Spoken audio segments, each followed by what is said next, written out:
Good morning everybody, this is Jimmy from Loose Cannon Track Days over here in beautiful frosty Belfast at the Ulster GP circuit.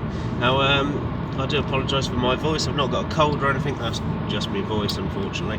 I have to live with that, my wife has to live with that. So I'm just going to make this video, it's just going to be an instructional video, trying to learn the Ulster GP, and whatever I look for on YouTube there just isn't anything. So decided to make my own video for everybody that comes after me and wants to learn the circuit. So as we just come around Dawson's 1, Dawson's 2, we'll come across the start finish straight, and we'll start our lap. So start finish straight, look out for the yellow line on the right hand side of the circuit. You do not cross that on a flying lap, and you stay within that lane as you come out of the pits. So can you see that yellow line there? Right, and this is Rush Hall Crossroads here. This straight along here is the Flying Kilo. Now you see on the BBC they're doing 200 miles an hour. I'll be on a Triumph 675, I'll be struggling at about 160, but it is still fast, and it's group, so you're in a group, you're going fast. Now you're coming up to Rock Crossroads. Now you want to scrub off some speed, you want to drop a gear or two depending on what your gearing is, but you want to be on the right hand side of the circuit here, and you don't want to get your head up above the screen, you want to keep it below the screen because you are going quick. Now this is Rock Bends 1. Now you do want to drop another gear, scrub off some speed, but it's still quick, and then you're picking the power back up, you're picking that gear back up, you're coming up to Rock Bend 2, really fast left-hander. And I love this corner, but what you're thinking about in this corner is Levittown corner. I do apologise for my pronunciations, but yeah, as soon as the bike is back up, as soon as it is upright, you're braking hard, because you see this curb right here, that's your turning in point. That is your tipping in point for Levittown. And on the exit, you see that bit of road there where that van's going down, you can use a bit of that, but watch out for that curb just there. You've got to make sure you're back on the road before that curb. You know, back on the road, you climb up to Deer's Leap. Now you watch Deer's Leap on the BBC, you watch all the big boys do it, they don't seem to slow down. You will need to slow down. It is a big one. You do need to respect that corner. Now you've got a right hand kink just before it, and you can take that flat out, but you need to build up to it, you need to build up the confidence. Don't try and take it flat out first time. Now you've got to square up to it, work it out, and it's this one, this right hand kink here, and then you're looking for your braking marker. It will be a marker just here before the gable of this house. You're braking, you're dropping a gear for Deer's Leap. Respect this corner. There will be a windsock there as well, and you're back on the power here. You need to be back on the power going down this bump. Now there will be a windsock because if you're on a bigger bike, the wind will blow you about. You're coming down this hill, trying to keep the bike settled, trying to keep the bike on the ground. Now as soon as you get over this bump, you're on the brakes, but you need to get over this, and the bike needs to be settled, your front wheel needs to be on the ground, and then you need to hit the brakes. You're getting over to that wall on the right hand side, you see that wall? And you're still on the brakes for Cockham. Beautiful corner, look at that, there will be a run-off road, so please use that. If you overcook it, use the slip road. But you've done Cockham. Cockham's a great corner, and you're coming up to Courtland. Courtland is my corner that I'm a bit worried about. On all the corners on this circuit, it's Courtland. It's damp, there's a bump on the apex, it's a bit gritty, so you're looking at braking about 150 metres before there. So you're looking at braking when I started saying about braking. You're dropping the gears, you're throwing the gears away, and your turning in point is about here. It's this bit here. Now, as I say, there is a bump on the apex. Just wait for this car. So there is a bump on the apex. It's under the trees, so if it's rained 2 weeks ago, it will still be damp here, and it's damp on the exit. So there is a bump there, so got to get used to that corner, take it a couple of times, you know, comfortable speed, work out what you're doing. Up to islands, beautiful corner islands. Obviously you've got that slip road there if you overcook it, but you're just revving the crap out of your bike, redlining it, and then you're off, and then you're through, then you run wide. And now this is a great part of the circuit. You've got your run up the hill to Wheelers now, so you've got Lockers, Joey's, Jordan's, Pulpit Gate, and then up to Wheelers. So you're uphill all the way. So you can really throttle it, really throttle it. Now Lockers is another one you've got to build up to. You can take it really fast. I've been told you drop down to 5th and then you'd flat out in 5th, but once again you've got to get used to it. I really wish this car in front would turn their indicator off, but we'll ignore that for the moment. So have a look at Lockers, see how tight it is, and you're doing that flat out in 5th, possibly, depending on your gearing and what bike you're riding. But it is so quick, so quick. I'm going to overtake this person now. And you run over to Joey's Windmill. Now Joey's Windmill, you do need to scrub off more, drop 2 gears depending on what you're riding, what your gearing is, but you do need to drop off, and you've got to watch out because it tightens up on you. So it actually tightens up on the exit. You see that, you don't want to run wide, there's nowhere to go. But here, absolutely beautiful. Get on the throttle. If you watch the big boys on the BBC, you're a big fan of it, and you see that they'll drift over to the middle of the track, even to the right hand side of the circuit. That's just because it's smoother over there. There's more bumps on the left hand side of the circuit, so drift over to the middle. It's not a bumpy circuit, to be honest. There's one bump that you can't avoid on Quarterland, that's about it. So now we've got the run up to Pullet Gate. Pullet Gate once again is another really fast one. You can do it flat out, supposedly, depending on what your package is, what you're riding, what's underneath you. But you've got to get used to it. There's no room for error here. If you're going to do it flat out, you've got to get it right. So build up to it. Now on the run to Wheelers, no one can do Wheelers flat out. You're slowing down for Wheelers, whatever you're on. So you drop it down to 3rd possibly, and you can see there's another slip road there. But if you're going to use the slip road, you need to make the decision before turning in, because once you've turned in, there's no runoff there at all. Building up the speed, Tornagrew. Probably not pronounced Tornagrew, but I'm pronouncing it Tornagrew. Now I love Tornagrew, an absolutely beautiful corner. Now you're hitting the brakes fairly early. Your turn-in point is between the 1 and 2 marker. They're not here today, but it's about here, between the 1 and 2 marker, and it is a beautiful one. But watch out on the exit. As you come out on the exit, the track comes into you, and that will catch you out if you drift out too wide. And then this left-hander is really tight, and then you've got a bit of power, blip the power, and then you're throwing away the gears. You're hitting the brakes for Lindsay Hairpin. Lindsay Hairpin, you've got a defensive line, and you've got your running deep line. This is a 7.2 mile circuit. It's fast. Whatever line you do round Lindsay Hairpin is not going to throw your lap time away. But if you go in deep, you're trying to go too fast round it, and 3-4 people throw it up the inside of you, push you out wide, then that is going to affect your lap. So a defensive line's probably better. It depends where you are in the group. You get it out of there, and you're on your way to Flowbog right-hander, and then into a left-hander. Once again, the right-hander is really just to set you up for the left-hander.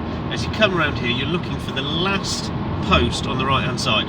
That post there, that's your turn-in point for this left-hander. It's beautiful. You run it out wide, back on the power, up to Quarries. So once again, Quarries 1, Quarries 2. Quarries 1's nothing to worry about, but it does need to get, you need to get it right to set you up for Quarries 2. So in here, you're just tucking into the right hand side now, and your turn for Quarries 2 is that road there. You see that white wall? there, that's your tipping in point for Quarries 2. Beautiful. And then they break it up into Dawson's 1, Dawson's 2. It's just because the entrance, the first bit's a lot tighter. So Dawson's 1 is tight, then it opens up, Dawson's 2, and then cross the finish line. Absolutely gorgeous. Absolutely brilliant circuit. Really love this circuit. It's a bad time of day to do the video. The sun's down, it's really low. Obviously it's February, so you got all the ice, but absolutely great circuit. Just the things you need to look out for is obviously across that section, that yellow line. Race day, you do not cross that yellow line. Whether you're coming out of the pits and you're in the yellow line, you stay in it until it finishes. Or if you're coming around for a flying lap, you do not cross that yellow line because people are coming out. And obviously it's very fast, so that is why you need separation. Coming up to here, obviously don't get your head out of the screen, it will upset it because you are going quick. So try and scrub off the speed, drop your gears, do whatever you need to do for your particular package that you're riding without upsetting the bike. So try and stay behind it. And then obviously you're dropping more speed, you're dropping another gear for rock bends.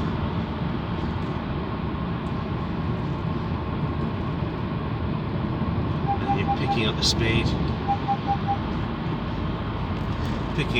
for Rock Bend 2. But I'm thinking, I love Rock Bend 2, really love it as a corner, but I'm thinking about Levittown. So I'm going into this one, I've dropped another gear, we're going really quick into this one, but I'm thinking about Levittown. As soon as I get that bike sat up, here, I'm on the brakes. And I'm dropping down to third gear. And we're looking for this curb here. There you go. Because that is your turning in point.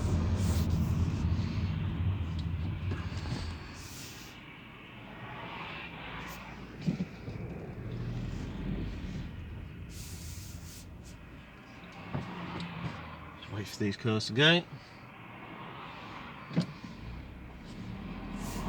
And on the exit, as I say, you've got that road there, that car's just come out of. You can use a bit of that tarmac, but get back on the road before that curb. Go and make sure you're back on the road before that curb, it will catch you. You're running up to Dearsley. So you've got to enjoy yourself on this circuit. It's a beautiful circuit, it's really fun, but you've just got to be aware of these bits that might catch you out. Don't fixate on them, don't look out for it, but just be aware of them. The circuit does need respect, but if you fixate on them, then you're just not going to enjoy yourself. So this kink here, you can do it flat out, but build up to it. Braking point's about here. Drop a gear. You do need to respect this Dearsley. You're getting in, and you're back on the power. You're running out, but make sure you don't run out of track.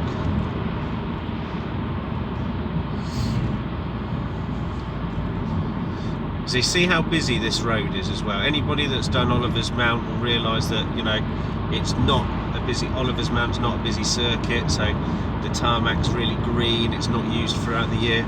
You do the Manx or the TT, and obviously you've got Governors, it's not used, but you can see this circuit is used, and it's so well used.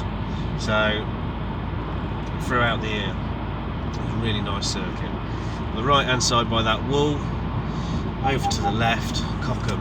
As I say, you've got a slip road. If you're going in and you think you're going in too fast, use the slip road. So much better to use the slip road than to end up in that man's field. Now, running up to my favourite corner, Courtland, and I will have Courtland in my mind straight after Cockham, because I'm looking out for that tree on the left, that tree and lay-by. There it is, I can see it, I'll be braking, dropping the gears, and looking out for the next tree, and then looking out for that little lay-by, which is my turning point. It's not a lay-by, it's a driveway for a field. And then that bump That bump on the apex, and try not to run out too wide because of the puddles, the damp, and then into islands. Islands really nice, really nice. So revving, really red line here, red line, red line, red line, red line, and then you're back down, and you're in, and you're out wide. And this is a beautiful part of the circuit, run up to Wheelers. I keep saying it, but you're going uphill. You really can throttle more than you think. I know you've got a few kinks, a few niggles, but you're going uphill. So the run up to Lockers. As I say, Lockers looks tight, it is really fast. You need to build up to it. I say that a lot around this circuit, but you've not got a lot of room for error. You need to treat the circuit with respect. But once you've learned it and you've got comfortable, beautiful. So Lockers, really fast, absolutely cracking. And we're looking out for Joey's, which you will need to scrub off speed for. There you go, scrubbing off speed. You're dropping the gears. You're doing whatever, but it tightens up on you. You've got to be aware it tightens up on you. Don't get it confused with any other corner on the circuit. Joey's tightens up on you on the exit. You've got to be aware of that. You don't want to run out of room. Then up to Jordan's. Really, really nice. So stay towards the middle of the right hand side, as I said before. A bit of a smoother surface, but really fast. Really fast. You can just keep it pinned. Stay behind the screen, tucked in, and then up to pull it gate. Once again, they say you can do pull it gate flat out, but you've got to get it perfect. There is no room. You can see the sides. There's no room. And then up to Wheelers. Mentioned on the last lap, I think, if it's wet, you do get a damp patch on the exit of Wheelers. So you've just got to be aware of that when you do your sighting lap, when you do your warm-up lap. Just make sure that you're taking note of if there's any damp conditions and where they are. You run up to Tornagru. The pronunciations are awful. I'm sure I'm going to get loads of comments for it.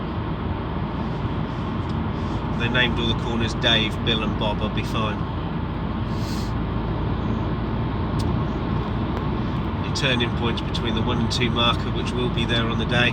As I say, this is a beautiful corner. I really like this corner, but you've got to be sure on the exit you don't come out too wide. You come out too wide, that circuit comes into you. It will catch you out. And then this left-hander going down to Lindsay hairpin. So you're around this, squirt a bit more throttle to get you down to Lindsay hairpin, and then you're dropping the gears. You want to be aware of who's around you. Where are you in the group? Are you completely alone and you're going to take a fast lap, fast line, or are you worried someone's going to stick it up the inside of you?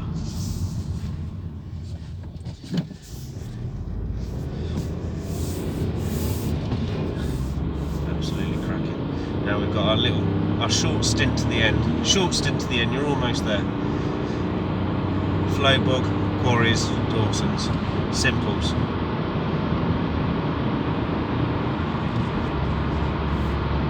As I say, I divide Flowbog into 1 and 2. Which is this. Flowbog 1, and then you're looking out for that post there, that last post on the right hand side. That's your turn-in point for this left-hander. Beautiful. Then over to Quarries. Same again. Right-hander you need to get right just to set you up for the left-hander.